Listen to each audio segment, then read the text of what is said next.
মাওয়াসিতে Israeli বিমান হামলায় অন্তত ৭১ জন নিহত হয়েছেন। গাজার স্বাস্থ্য মন্ত্রণালয় বলছে, খান ইউনিসের পশ্চিমে আল মাওয়াসি শরণার্থী শিবিরে ইসরায়েলি বিমান হামলায় অন্তত ৭১ জন নিহত ও ২৮৯ জন আহত হয়েছেন। ইসরায়েলি সেনাবাহিনী দাবি করেছে যে হামলার লক্ষ্যবস্তু ছিল হামাসের সিনিয়র কমান্ডার মোহাম্মদ দেইব।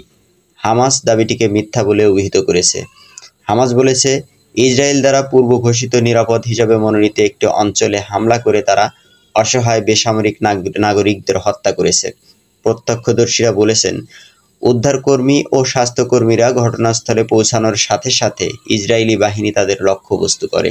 উল্লেখ্য, ৭ অক্টোবর থেকে গাজায় ইসরায়েলের যুদ্ধে কমপক্ষে ৩৮,৪৪৩ জন নিহত এবং ৮৮,৪৮১ জন আহত হয়েছেন। ৭ অক্টোবর হামাসের নেতৃত্বাধীন হামলায় ইসরায়েলের মৃতের সংখ্যা ১,১৩৯ অনুমান করা হয়েছে এবং কয়েক ডজন লোক এখনও গাজায় বন্দী রয়েছে।